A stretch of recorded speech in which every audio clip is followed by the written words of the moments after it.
I'm Kevin Roos, a tech columnist at the New York Times. I'm Casey Noon from Platformer. And this is Hard Fork. This week, SpaceX, Anthropic, and OpenAI are all heading to the public markets, but what do their IPOs mean? Then, author Kevin Hartnett is here to talk about why some mathematicians are sounding the alarm about the use of AI in their field. And finally, some HatGPT.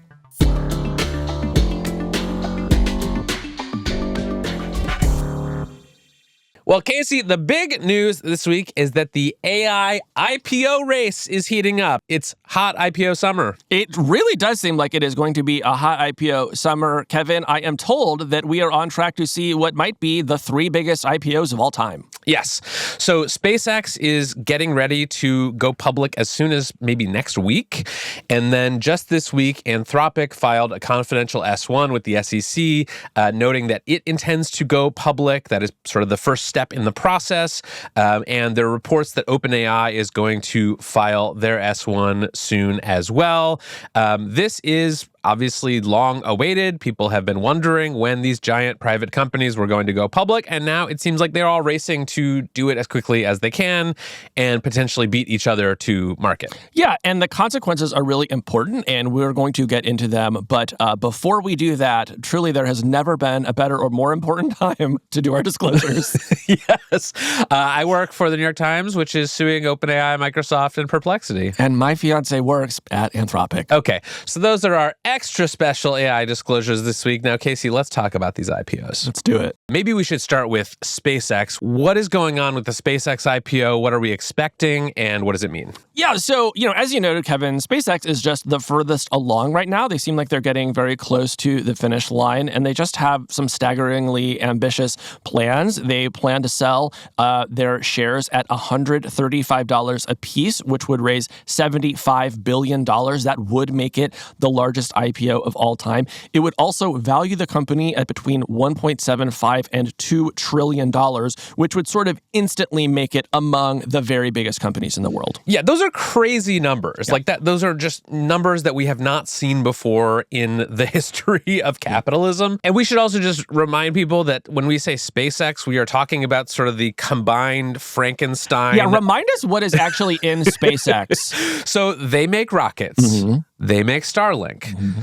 They also, as of fairly recently, own XAI and X, the social network. And so that is all sort of part of this Elon Musk conglomerate. What that about is going Hobby public. Lobby? Is Hobby Lobby part of it as well? Not yet, okay. But don't give their biz dev team any ideas. Okay, fair enough.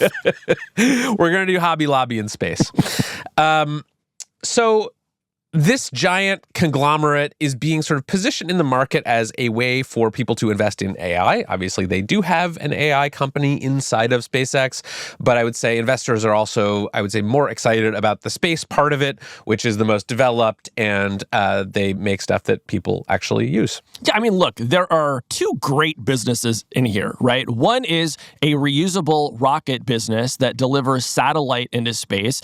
It's very hard to build that kind of company, right? So SpaceX just has an incredible moat. There aren't that many competitors to it. We saw Blue Origin, one of its biggest competitors, lose a rocket on the launch pad, in over the past week or so. So that is what makes that an incredible business. And then Starlink is just on fire, right? They're using their ability to deliver satellites into space to also create a really powerful global internet access system that is just growing like wildfire. So there are 2 amazing businesses in there, and then they also have 2 terrible businesses called XAI and X.com. And it'll be really interesting to see what the interplay of the good businesses and the bad businesses are, in the months to come. Yeah, sometimes you just got to take the good with the bad, and especially when they're all packaged in the same stock ticker. What's interesting is that you didn't have to take the good with the bad. You could have just had the good. Up until very recently, SpaceX was just SpaceX and Starlink. It was just a pure good business, but then it seemed like Elon Musk decided he needed to kind of,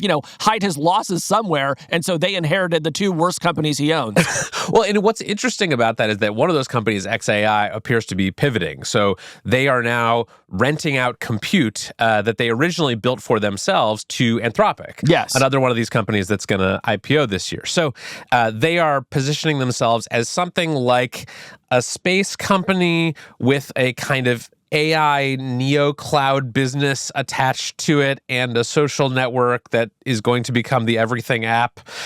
All of it is a little mysterious, but basically this is the long-awaited time when all of Elon Musk's sort of Voltron-like companies are going to sort of take a stab at going public together. Okay, so that is the SpaceX IPO. Now let's talk about Anthropic. They have filed their confidential S1. They are also expected to go public at something over $1 trillion. That is not... What? Oh, I'm just shaking my head at the insanity of that, considering what their ARR was 1 year ago today. Yes, I mean, this one is just wild to me. Like, I was thinking the other day about the first time I ever visited this company. Mm-hmm. It was in 2023, so 3 years ago. And when I tell you that this company was not only ambivalent about making money, but seemed to actively resist the idea of making money. They're like a small group of like very earnest AI safety obsessed people who were like tinkering with and building models for unspecified purposes.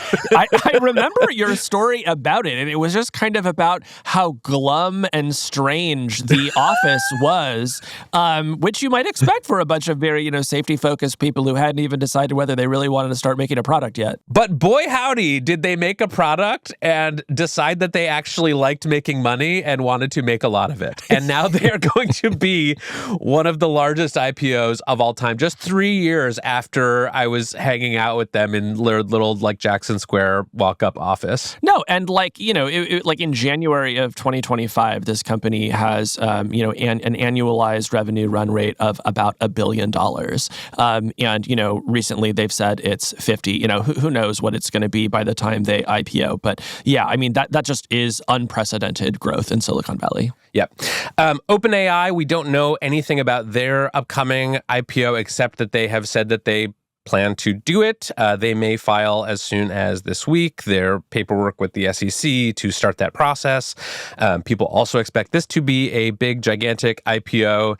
And so all of this taken together, I think there are a few threads to pull on here. One of which is, what is this going to do to San Francisco? Here we have call it 2.5 companies, because SpaceX has some headquarters and offices in other Texas and Southern California and other places. So 2.5 companies going public in the same year, based in San Francisco, minting, hundreds, if not thousands, of new millionaires, decamillionaires, and centimillionaires, and what that will do to the city's tech scene, to the local real estate market, et cetera, et cetera. What are your thoughts on that? I mean, my fear, Kevin, is that we are about to see a massive increase in inequality in a town that already had really significant inequality, right? And I just worry that it's going to sort of feel even worse. And where I'm already starting to notice it is when I talk to my friends who have like really good jobs, paying like maybe even mid 6 figures. They're looking at what they're reading about the folks who got in early at an OpenAI or an Anthropic, and man, the comparison is not feeling good. And they're starting to wonder, what does this mean for me? Am I going to be able to lead the life that I wanted?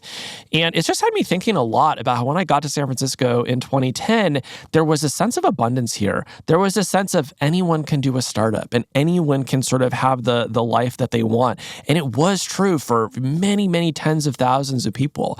And I feel like we're almost swinging back to this sort of scarcity mentality here, which is like, well, if you didn't make it in at one of these two companies, your future is in doubt. So I don't know how true that is, but I can tell you that that is the anxiety that I'm hearing. Totally. And it's obviously there's some, it's hard to feel much sympathy for these people who are very well-paid engineers and tech workers who are looking at their slightly richer peers and thinking, I got to get some of that. But I think this is a real status anxiety moment in San Francisco and Silicon Valley, where even the people who sort of thought they had sort of made it in the world of tech are now looking at these people who have joined these insanely fast-growing companies that are sort of wanting to get in on that somehow, but also thinking it might be too late. People who I don't think we're feeling precarious a year or two ago are now. And I think that's just a really interesting sort of social marker. Yeah, and just to say again, I think what you want in a society is for opportunity to be spread broadly and for everyone to feel like they have a chance to lead the life that they want. And so when you move into a world where there is what essentially amounts to a handful of lottery winners, and those are the only people that truly get to live the lives that they want, that just causes massive, social instability and all sorts of other problems. So yeah, I have a knot in the pit of my stomach about this. Yep. I do too. And one thing that is making it slightly better is that I did see this coming, and I do get to crow about my correct prediction I made on our prediction episode back at the end of last year, which was that 2026, I predicted, was the last year to buy a house in San Francisco. I'll make one more quick AI bubble prediction, which is that 2026 is the last year to buy a house in San Francisco. Because I think this coming year, we will see the IPOs of at least one major AI company. Anthropic is reportedly planning an IPO for next year. We may also see OpenAI go public. SpaceX may go public. Stripe may go public. There's sort of these other sort of very highly valued private companies that may go public. When that happens, their employees get rich and they go buy houses, which now appears to be true. The real estate market is going nuts. Houses are going for, many multiples of their asking price.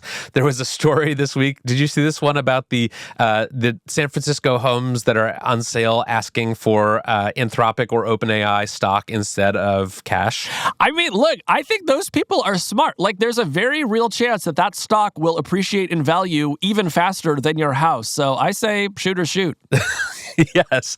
So there are two other things about these IPOs that I want to discuss with you. One of them is the effect it's going to have on philanthropy. Because one of the strange characteristics of these particular companies is that many of their employees, and I would say this especially applies to Anthropic, but there's also a piece of this at OpenAI, are committed to effective altruism and other sort of similar philanthropic movements that basically teach you that you should, if you want to make a maximum impact on the world, you should make a bunch of money and then give it away.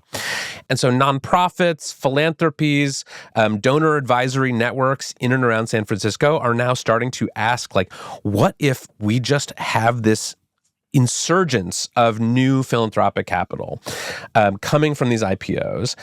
Our mutual friend Nan Ransohoff wrote a great post about this the other day, calling it the third wave of philanthropy, basically where you have tens of billions or possibly hundreds of billions of dollars sort of flooding into these charitable movements and causes.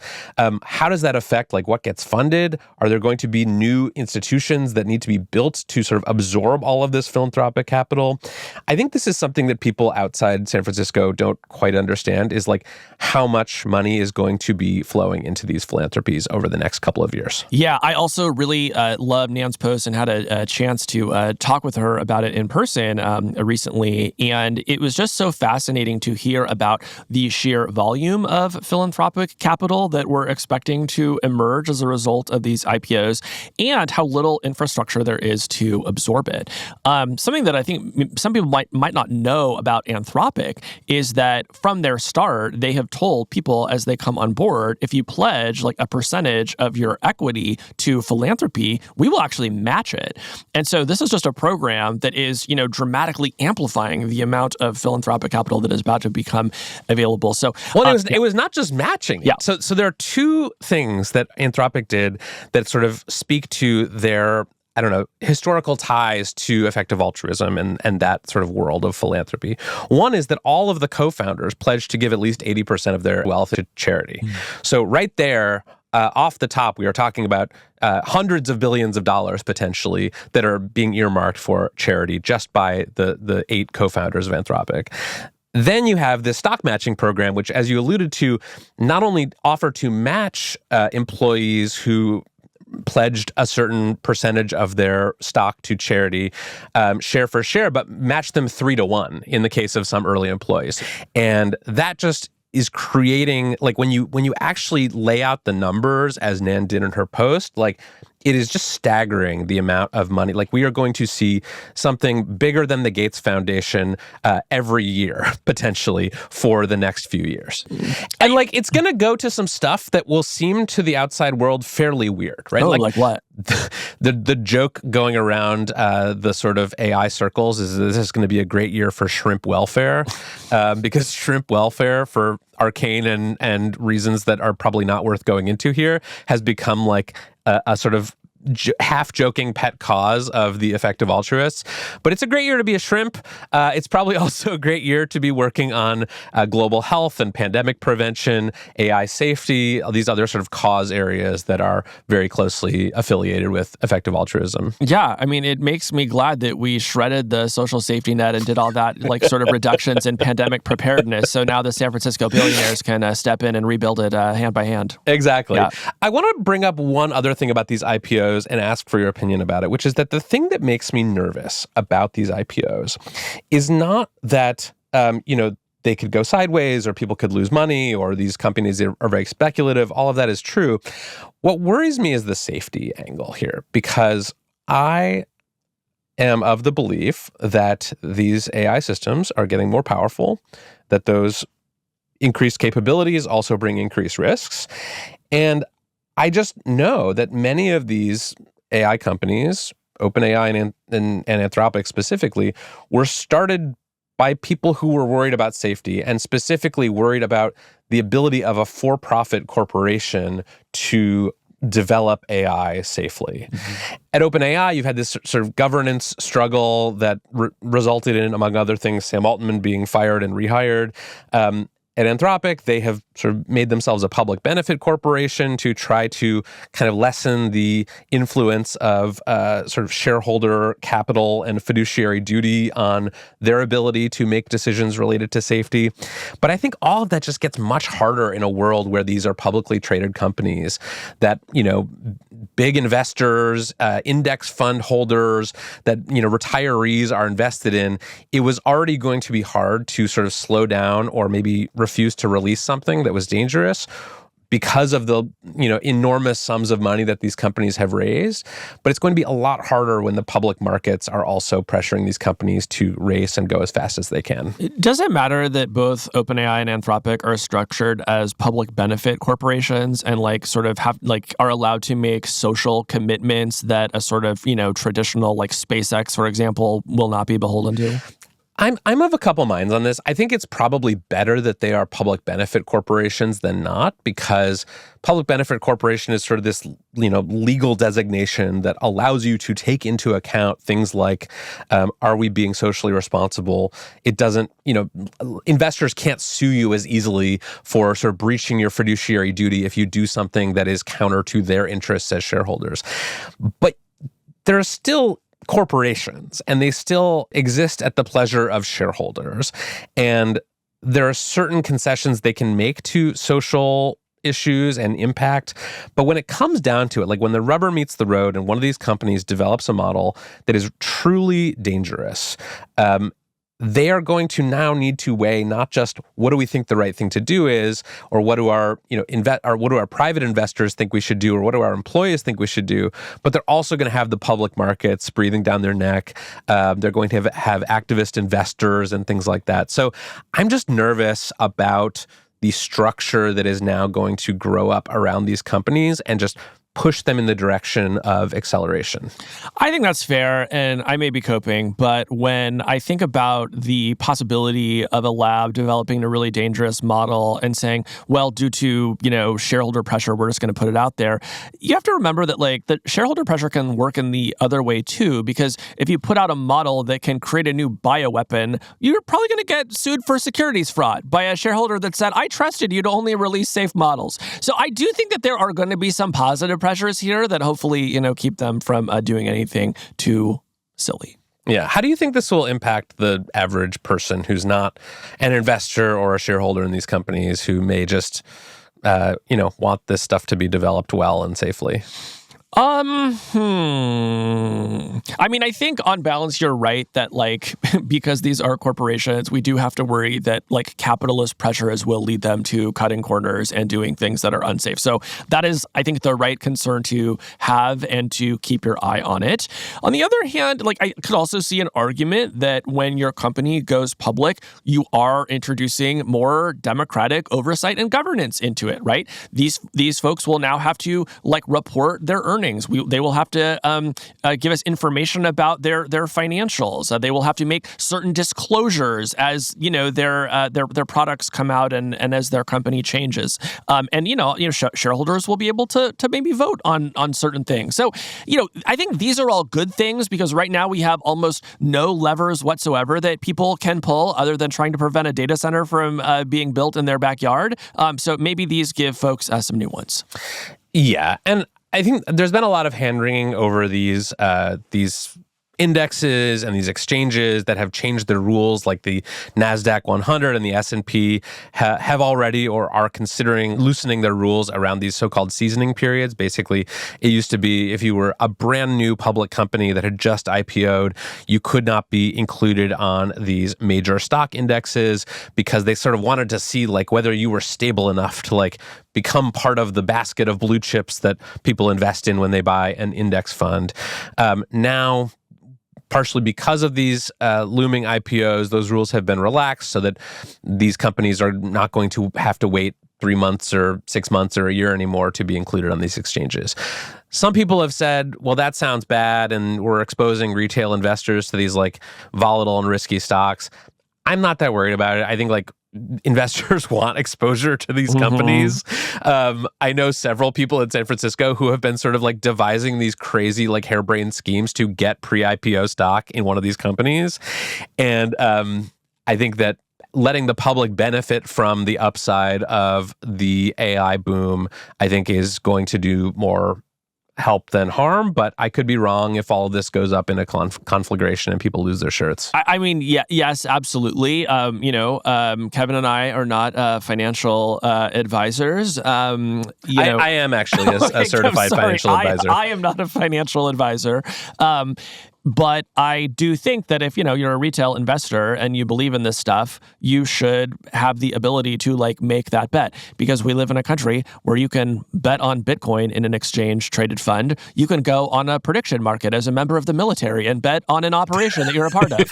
So in a world where those are restrictions on, sort of financial gambling, if you want to buy a share of OpenAI, I say Godspeed. Yeah, I think part of the icky feeling that people are having about the AI industry now is that so much wealth is being concentrated in so few private companies. Yes. And so few hands.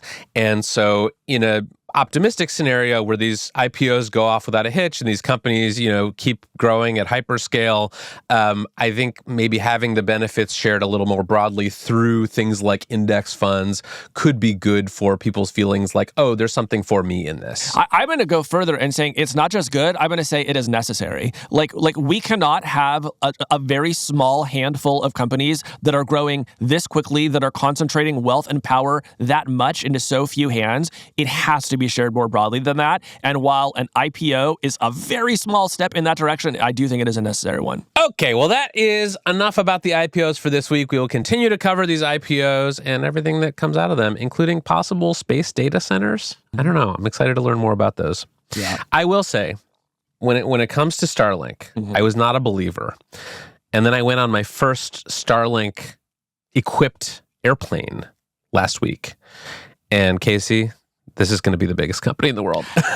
It's very good. Well, when people get a taste of 200 plus megabits in the air on a plane, you're never going back. Yeah, you can actually watch YouTube if you have Starlink on your plane. You can watch so many YouTube videos. And the deal that they struck, I'm told, is they struck the deal where, at least with United, they're we'll put Starlink on your plane and we will charge United for that, but you can't charge your passengers. Yep. So everyone's experience of Starlink is it is a free miracle that's being delivered to me in my airplane seat, which is not a bad marketing strategy. Not a bad marketing strategy. Yeah.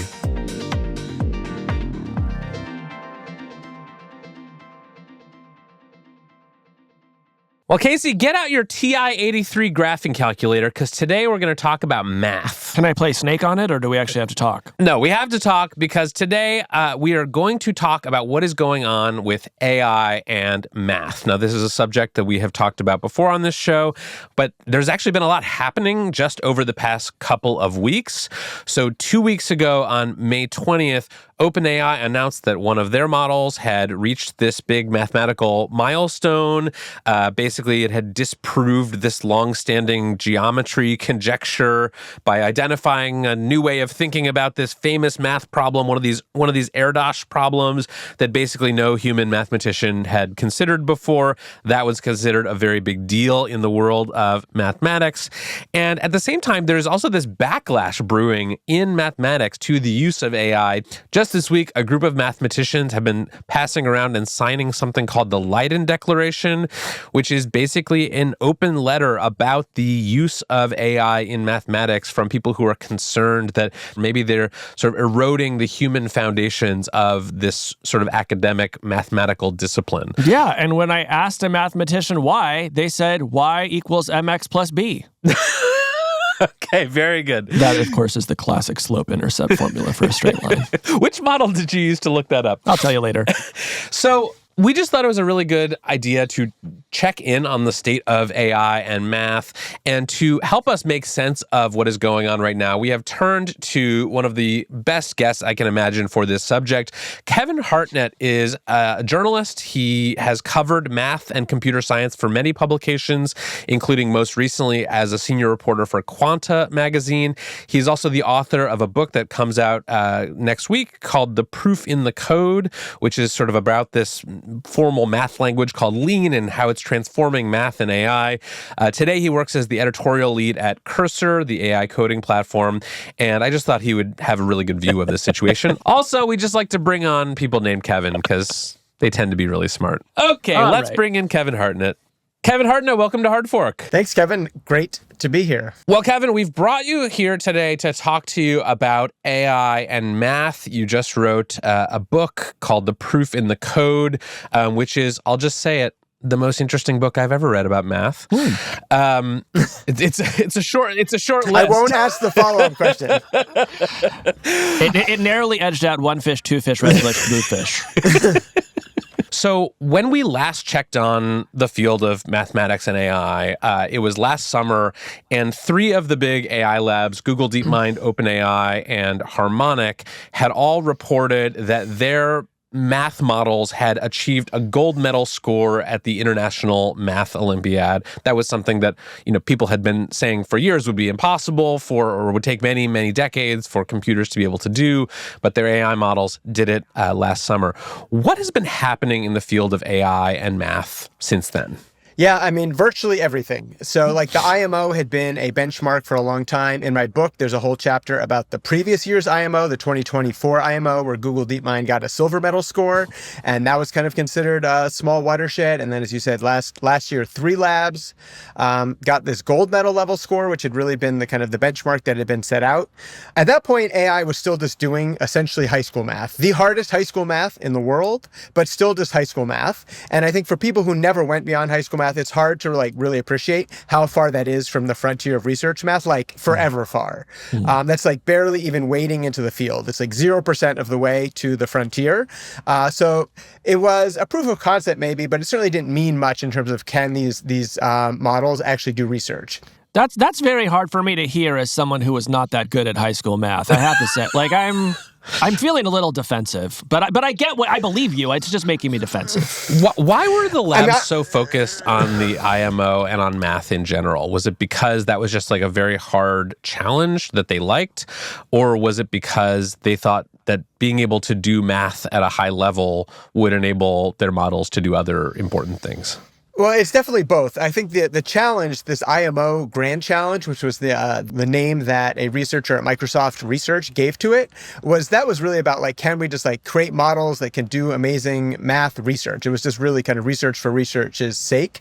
At a certain point, the labs and these startups you mentioned adopted that challenge themselves, and their motivations were a little different. And there's very much this belief that if you can teach a model to reason about math problems and solve math problems, it will will be much better at other things. And I always think about this statement like my high school math teacher would give when people would ask, like, why are we learning this? What's the point of this? It's like they would either say, so you can balance your checkbook, or to teach you how to think. Right? It's like one or the other. And to teach you how to think is really the point here. It's like if you can reason through a math problem, think logically, then you can apply that type of skill to like all of the parts of your life. And I think the labs believe that if you can teach a model to reason through math problems, it's going to be able to do all these other things that are much more probably like commercially valuable as well. So I'm having a flashback to when we first started to talk about AI and math, and the knock on these models was that they were actually quite terrible at it, right? And that if you would try to get them to do basic addition or multiplication, they would utterly fail. So Kevin, sketch out for us a little bit what the labs did to sort of navigate through that problem and get to a place where they could kind of credibly try to advance the frontier of the science. Right. When ChatGPT came out in November 2022, mathematicians were like passing around all these like, look at this stupid model telling me that there are only finitely many primes when we all know there are infinitely many primes. And like 2 + 2 is 5, right? Basically that kind of thing. I mean, I think essentially the models got better. There's definitely an element of reinforcement learning on math problems that make these models better, like RL on math. But I think it is like just like the general improvement in these models that we all experience kind of in a lot of ways we use them. Has led to these kind of incredible reasoning tasks that they become capable at. So let's talk about one of the areas where it seems like we've seen some creativity in math with AI lately, which are these Erdos problems. Kevin, can you tell us who this Erdos was and why he left us with so many problems? Yes. I mean, so Paul Erdos is a really colorful mathematician. He was essentially the Bob Dylan of math in that he like spent his life on the road. He died at age 83, actually at a math conference. He slept on mathematicians' couches his whole life. And as he went around, he compiled lists of problems that he thought were interesting. Either he would find them in the wild or he invented many of them. And he created this Erdos list. He endowed them with these like tiny little rewards, like $20 for solving this problem, $500 for solving this problem. And that fund still exists after his death. And these things are paid out. Actually, I don't know if the LLMs have received the money or who gets the money when they do it. But anyway. Don't give them the money. They don't need the money. Yeah. When a human solves them, they get the money. So Paul Erdos collected over 1,000 problems, 1,200 problems that he thought were interesting, and he just kind of left them out there. The AI labs and these startups have looked for kind of benchmarks, kind of mountains they can climb, things they can do to prove that their models work well. The IMO was one of the most prominent ones. They got the gold medal there. They needed to move on. They moved on to the Putnam exam, which is the premier college math competition, and started to do quite well there. And then they just started looking for kind of like new targets. And these Erdos problems are sitting out there, 1,200 or so problems that, for the most part, mathematicians had never looked at or had received very little attention. And so they essentially set their models to work on all of them, like see what you can do on them, and it would cook up answers to them. And through the beginning part of this year, we would see like on Twitter, one announcement after another: solved Erdos problem 737, solved Erdos problem 63. And I think mathematicians viewed those very kind of like hypey announcements differently than the energy behind the announcements themselves. How did mathematicians view them? They said something isn't adding up here. Thank you, Casey. I'm going to have to definitely like think of some puns. I'm going to get one pun out before we finish this podcast. That's my goal. Yeah. So mathematicians, there are just a lot of unsolved math problems in the world. And just because a math problem is unsolved and has been around for like decades and was dreamed up by a famous mathematician does not make it an important problem. Like an important problem is one the field kind of in its like collective wisdom determines either like the answer to the problem really will change how we view math, or more significantly, the methods we will need to develop to solve that problem are just going to remake the field. It's going to create important new math. These Erdos problems were just not viewed that way. They're kind of like sophisticated riddles in a way. Sophisticated arithmetic numerical riddles. These are like the Sudoku of math. It's like the Wordle of math. It is like the world of math. Okay. I think that's a fair statement. And so, anyway, mathematicians didn't spend a lot of time looking at them. I think the conventional wisdom was these Erdos problems are like toy problems, not serious problems. But like, it's not true about all of them. About a month ago, OpenAI came out with this like big new result. They've solved what many people think of as one of the most important Erdos problems, this thing called the unit distance conjecture. What was important about the unit distance problem is it was a problem that a lot of people had looked at. So you couldn't just say no humans have really tried to solve this. Like, people have looked at it, they hadn't solved it. The methods underneath it were very sophisticated and surprising. It was not just kind of a clever cobbling together of like obvious techniques. And the result itself was just like so good. Pretty unanimously, people agreed this could be published in the Annals of Math, the top journal in math. In a way, over the last year, there'd been this kind of shifting of goalposts. AI did this, but it can't do that. Oh, it did that. Nope, it still can't do this. There's still some shifting going on. There's still room to shift. They haven't solved the Millennium Prize problem. But this result, this proof of the unit distance conjecture really said AI can do absolutely top-tier research. Yeah. I've been following the story of AI and math in part through people like Terence Tao, who is widely considered the greatest living mathematician. He has been sort of experimenting and writing and making videos about his experiments with these AI programs for use in sort of frontier math research for a number of years now. And when he started sort of working with them, he was like, "Oh, these aren't that helpful," or maybe they're like a sort of mediocre grad student who you'd have assisting you. And more recently, he seems to be actually saying, like, this is revolutionary for the kind of frontier math research that I and other professional mathematicians do. He recently made a video with OpenAI talking about how he can now just try a bunch of sort of crazy ideas and experiments because the sort of cognitive friction of using these models means that you can just sort of have an idea and give it to the model and say, go test this a bunch of different ways and figure out if there's anything there. Is that a widely held view among mathematicians, or is he just sort of on the extreme AI-pilled end of the field? Yeah. So Terry is an extremely interesting figure in this because he is so important, as you said. I have a whole chapter in my book about some of the early work that he did with AI, this thing he called equational theories. And he's always been interested in different ways of doing math. He's very intensely collaborative. He's interested in kind of new ways of working. Terry is, I think, kind of representative of one of three attitudes towards AI and math right now. A couple of weeks ago, I was at the Institute for Advanced Study in Princeton, New Jersey, which is like the citadel of modern math, like the most dense collection of kind of great math minds in the world live and work there. And in a single afternoon, I was walking the campus there, and I had two strikingly different experiences. I ran into two 40-year-old mathematicians, top of the field. One of them told me he just tried to do some math with Gemini, and he's like, that stupid thing told me like XYZ thing, which we know is wrong, is true. And then I closed it, and I went back to doing math the other way. An hour later, a guy who, on paper looks a lot like the first guy says, I think in 2 years, AI is going to put mathematicians out of business because it is just going to be strictly better than us at all of it. And we won't need mathematicians anymore. So like those two poles, Terry is squarely in the middle. That OpenAI video you described, Kevin, that's like the kind of jetpack for your thoughts view of AI. It's like the Iron Man suit that will allow me to do more and better and bigger things than I could before. He is clearly the leading figure of that point of view. I don't really know if you were to take a poll right now of mathematicians, like how it would break down. I would guess it's going to put us out of business would finish last. And I would guess Terry's would finish first. And I think that it's good for nothing. That might have actually won a year ago, but I think that's definitely falling in the polls.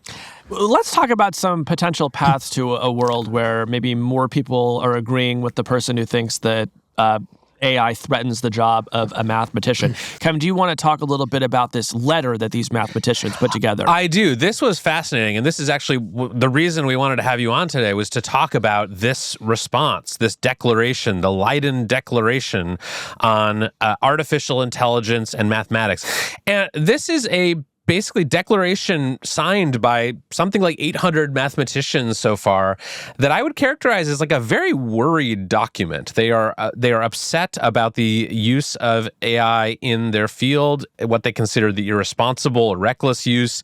They make a bunch of statements about how these technologies are producing plausible but unreliable or even incorrect arguments, which are hard to distinguish from sort of correct proofs. So help us understand this declaration and kind of the perspectives of the mathematicians who are putting their names on it.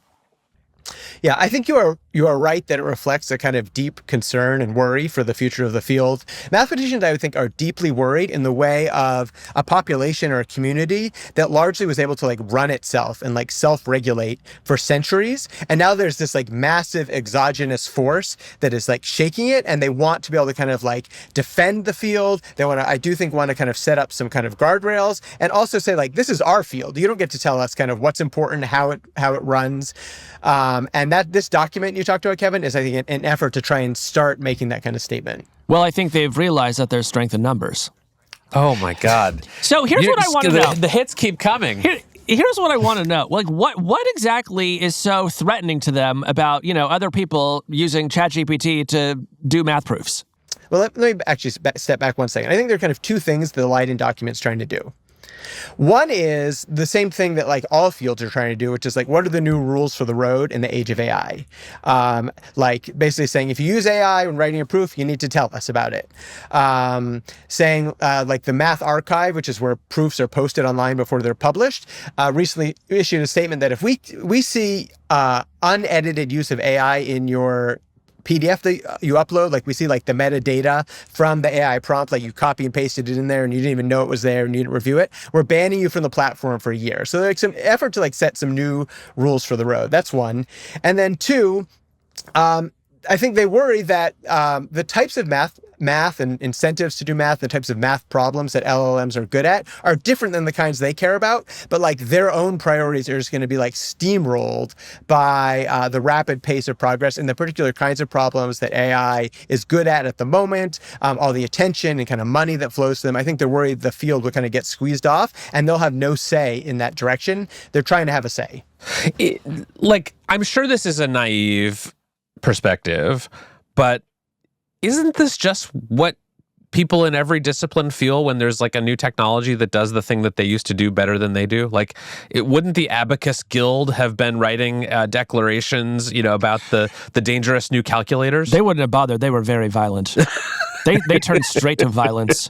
So, I mean, is this just like a purely defensive thing? I think there are definitely large elements of math that are worth preserving, and that like kind of like AI could in a certain way kind of undermine those elements without fully replacing them. And I think that is like a valid worry. Like math is like a very rich discipline. It's the kind of the greatest flowering of the human mind. I think there are things to worry about that AI could kind of strip a lot of the incentive and value out of it without fully replacing it. I kind of just want to return because I'm still not sure I totally connected on like what the folks who signed the Leiden Declaration are worried about. There's like a version of this anxiety that I feel like I've seen in other professions, which is essentially AI just enables the instant creation of so much stuff, what is often called slop, that it kind of overwhelms and crowds out the people in the industry who are actually like talented and doing a good job. Like, is this primarily just a slop issue where they feel like they're not going to be overcome a tide of AI-generated proofs? Or is there something else there that I'm missing? Oh, I think it's actually entirely that like if AI can generate proofs that are really good and we can read them and we can all be super impressed by them, then there'll be no more reason for us to like have jobs. Like we will be like hobbyists, like great chess players. And is the anxiety there like an economic one of, hey, like this is how I feed my family? Or is it something in addition to that of like without humans like steering the direction of math, something bad will happen? I think the anxiety is having been in possession of something for a long time that was like very special, that was like rare in the human population, great ability at math, and now is kind of like generally available. I think that's just kind of a weird thing to reckon with. I think it's also this belief that kind of math and the way the community has developed, the norms around it, has produced a lot of basic discoveries that are both practically important, like kind of math fuels our understanding of the universe. It's important in engineering. It's important in kind of all sorts of technology. So there's a concern that if you kind of squeeze it off in certain ways, that we will lose those downstream benefits. And I think the more serious point is this belief that kind of math is just a quintessentially human endeavor. It's like, right? It's like the pinnacle of human thought. It's like writing a sonata. It's like writing a novel. And that I think we don't feel as threatened in those areas by AI because we kind of understand that like the human behind the creation is such an important thing. Oh, I think writers and musicians feel very threatened by AI. Just to offer that, like I think there's a very similar response happening in the creative community. Do you? I guess I was not so sure of that statement. I just I think that people would not be as interested in a novel written by AI. They're not going to be interested if they know that it was written by AI. Yes. Yeah, that is true. That is true. Yeah. Anyway, so like if there's no human kind of behind it who kind of sat and wrestled with it, then maybe we lose some kind of very essentially human endeavor. That is the worry. Right. I think programmers are an interesting exception to this sort of defensiveness because for the most part, I think like many programmers are very excited about the tools that allow them to just like do their jobs better and faster. And obviously they're worried about the future of their own jobs. But I don't think you're seeing this kind of like Leiden Declaration backlash to the use of AI for programming. But I think it's interesting to see just the list of kind of all-star mathematicians who have signed this declaration, including, we should say, Terry Tao, who we just mentioned is like fairly excited about the use of AI, also signed this declaration saying, hey, wait a minute, we got to be like careful and put some rules on the road here. Let me ask what I imagine will be a naive question, though, which is my extremely limited understanding of math is that mathematics are natural laws of the universe, right? Like this field is not invented, it is discovered.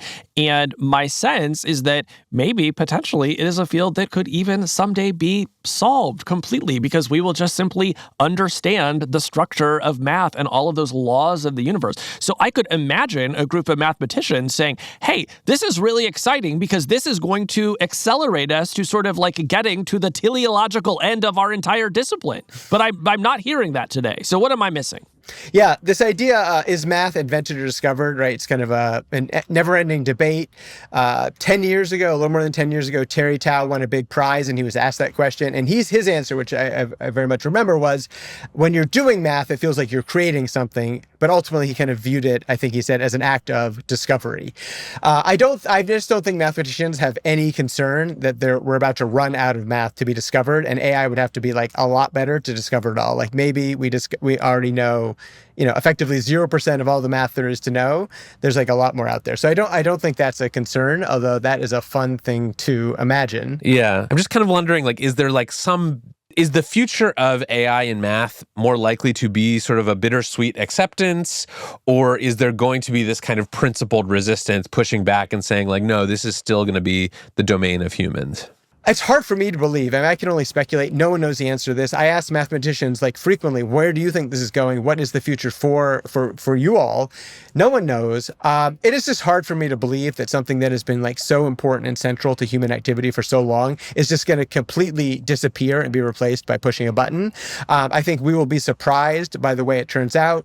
Put me like kind of voting in that middle camp, the Terry Tao camp, that like human beings directing these machines in some important ways, choosing which problems to set them on is going to continue to be important. So math is going to look a lot different. There's just like no doubt about it. It's going to have to adapt in a lot of ways, just like everybody in kind of almost any industry is.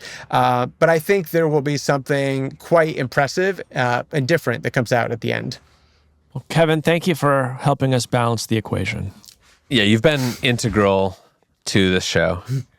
Thank you, guys. It was a pleasure to come on and check your work. We really appreciate it. Thanks, Kevin.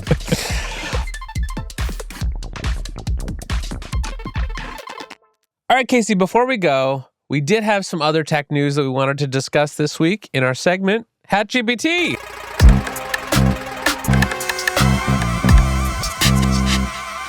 HatGPT, of course, our segment where we take news stories, put them in a hat, draw them out one by one, riff on them a bit, and then when one of us gets bored, we say, stop generating. And then we solve a formal math theorem. Mm-hmm. That's a new twist on the game. All right, what's our first item today, Kevin? First out of the hat. A San Francisco startup is secretly testing robots in Airbnbs and trashing them, lawsuit claims. This one comes to us from the San Francisco Standard. Casey, did you hear about this robot testing that's going on in the Airbnbs? I did, and this is a thing. There are all of these well-funded robotics companies, and they need to just practice doing household chores over and over and over again, trying to generate lots and lots of training data. And apparently a lot of Airbnbs are now caught up in the crossfire. Yes. So on April 12th, a Ring camera in San Francisco captured footage of people moving large black cases into a home in San Francisco. 2 days later, the house's owner stopped by the house to take out the trash, looked through the window, and saw black cables taped to the walls. A man was typing at a laptop sitting next to what appeared to be a robot. And when the guest checked out 11 days later, the house was a mess. Everything had been removed from the kitchen cabinets, and the dishwasher was scratched, and everything was amiss because this startup had been training their robots in this person's house without his knowledge. I have to say, I've rarely felt less sympathy for anyone on our show than the people who opened up their Airbnb to a robot company. Well, they didn't know they were opening it up to a robot company. Doesn't matter. I subscribe to the A-Lab theory. That's all landlords are bastards. So look, if you have enough money to buy a place and then you just want to, rent it out and charge people these, usurious cleaning fees, and make them take out the trash on their way out the door, I have no sympathy for you. Let a robot in there. Airbnb was a 2010s phenomenon. Everyone's staying in hotels again. We have to do something with these spaces. We might as well let a robot mess them up. Am I wrong? Tell me I'm wrong. You're wrong. You should not be able to just bring in a bunch of robots in body bags to an Airbnb and have them screw up the house. Or if you do, there should be a cleaning fee. And the owner of this house is now suing this company called the Bot Company for renting his Airbnb under false pretenses to do robot training. And he's seeking, wait for it, $12,383.50. That is now the median cleaning fee on Airbnb anyway. I'm telling you, this is a normal Airbnb this is the situation. Cost of doing business. Stop generating. Okay. Next up, Trump signs executive order seeking oversight of AI models. This from Shira Frankel and Trip Mickle here at The Times. President Trump signed an executive order on Tuesday that asked technology companies to voluntarily give the government oversight of new AI models before releasing them to the public. There's a big change here from an earlier version that got scrapped a couple of weeks ago, which is that the number of days that the government will get to review models is down from 90 days to 30. And apparently that was enough for former White House AI czar David Sachs to give it his blessing. Kevin, what do you make of the new Trump EO? So, Casey, what is going on here? Because when we talked to Sundar Pichai a couple weeks ago, he was going to the White House to be there for this EO signing, but then that got delayed because apparently David Sachs had a fit and didn't like something that was in the order. So now we have this 30-day provision. I am just very confused about the state of the AI order and whether David Sachs is still kind of running the show from the shadows over there. Well, he's not the AI czar anymore, but he definitely still has sway. And there are some within the administration who believe that if the government is able to hold up the release of a new model for 90 days, that could hurt American competitiveness. If you bring it down to 30 days, they're just not as concerned. So that's the change that was made. I mean, the part that just makes me roll my eyes at all of this is just that the fact that all of this is still voluntary. I think we are now past the point where frontier models actually should have to submit to mandatory required testing before they inflict these models on the public, but we're still not there yet. Wait, so it's voluntary to do the 30 days? It's voluntary to submit it, and then the government has 30 days to, I guess, give you notes. I see. I'm still confused about the state of AI regulation in this country, and my going assumption is that until I see something that is, passed into law and signed,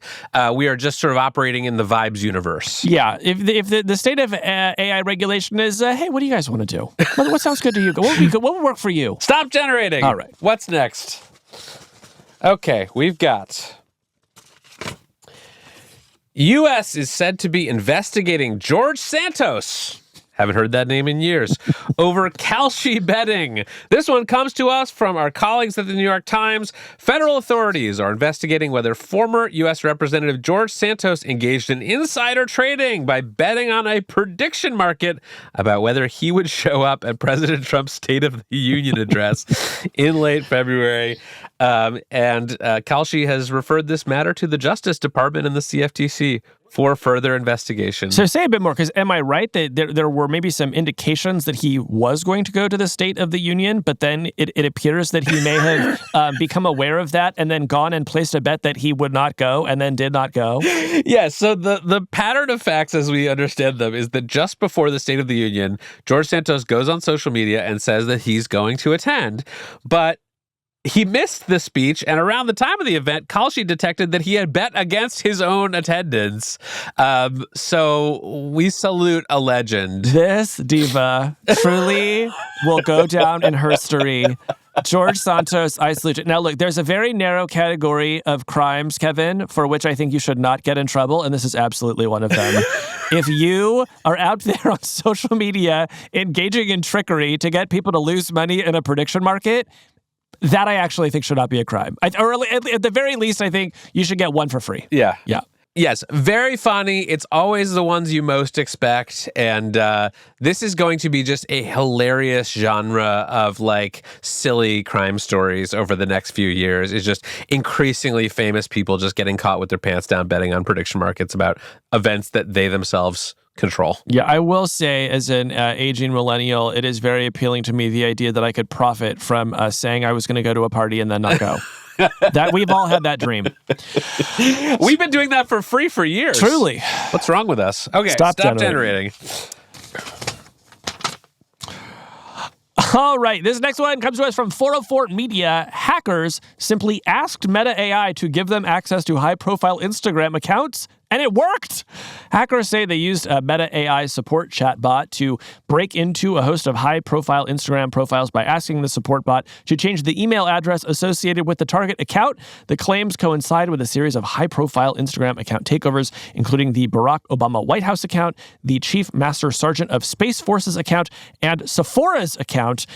Kevin, what do you make of the fact that you can just apparently access someone else's Instagram account by asking Meta AI? Well, I just want to say my old pal at Meta AI, Nasty Nancy, would never have done this. She would have upheld the integrity of these Instagram accounts. But now they've turned it over to this crazy chatbot who's just giving away people's passwords. Look, I know it seems like this story is bad for Meta, but I actually think it's good because we have finally found something that Meta AI is good for. And I'm not sure that I could name a second thing. So congratulations to the superintelligence lab. I learned about there. this when someone posted the apparent account credentials and cell phone number of Mark Zuckerberg on X. So I have not tried the number yet to verify that it works, but it appears that you can just go on and ask Meta AI for anything. I'm going to guess that that's not actually his contact information and is, in fact, some sort of phishing scam that would, harm you. Only one way to find out. Everyone, try calling Mark Zuckerberg at... Kevin, we have a strict no doxing policy here on the show. Okay, well, I'll save that for our bonus content. All right, stop generating. Next up, this is my favorite story of the week. United Flight forced to turn around because of a Bluetooth speaker name. That's the Verge headline.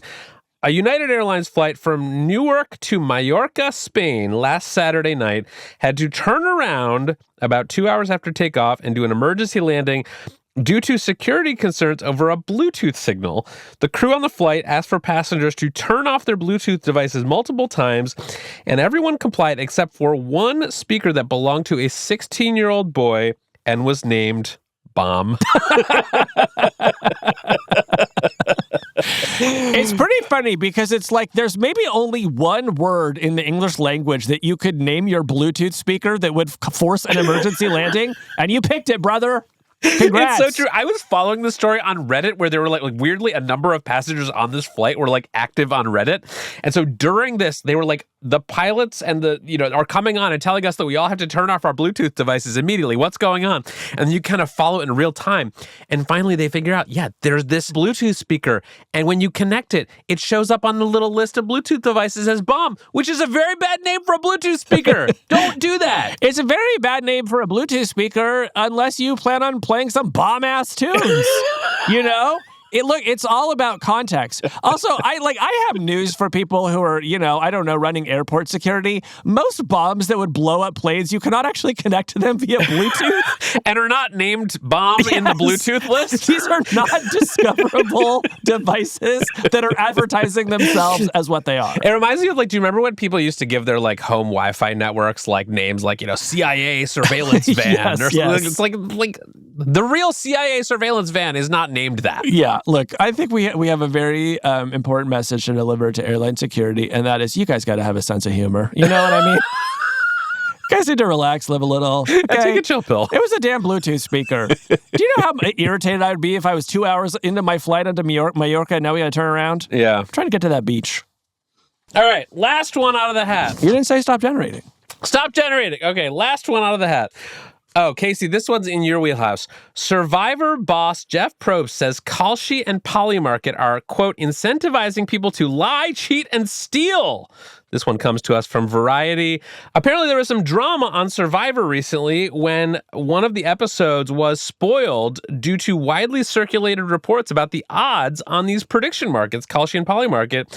On both platforms, Aubrey Bracco was forecast to have an above 80% chance of winning before the season even premiered.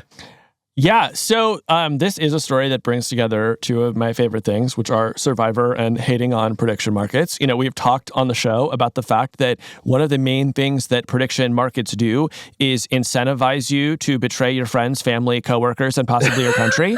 And so what Jeff Probst is noticing is that now, all of his crew members could stand to make a ton of money, by betting on one of these prediction markets. Now, it is important to say that we do not currently have information to suggest that this is what happened. We don't know of somebody in particular on the Survivor crew who may have leaked the information, but now we're just living in a world where everyone is suspicious. And, I think it just contributes to the low trust society that we're already living in. So this is obviously very bad, but let me take this opportunity to say, Kevin, that while I do think that Aubrey was played a great game and had a great season, I have to give a shout out to the greatest player to never win the game, Sari Fields, who truly came so close on this season and was amazing to watch every single week, and I was absolutely crushed when she lost. Just incredible work, Sari, and incredible work to the Survivor team for putting out 50 really amazing seasons of television. Only one or two of which you could bet on prediction markets. Yeah. I mean, they were just doing this for the love of the game. Mm-hmm. We have to start pretty soon, a segment that's just about people getting caught for doing stupid stuff on prediction markets. Because in addition to the George Santos thing and the Survivor thing, there was also a story this week about a Google engineer who was charged with using inside information to make $1 million on Polymarket by placing bets on allegedly what users were searching for. So truly, no corner of society is safe from the corrupting influence of prediction markets. Yeah, when you've got that Google money and you're still trying to make a little extra scratch by corrupting a prediction market, something's gone wrong in this society. Yes. So that is HatGPT. Let's close the hat. Close up the hat.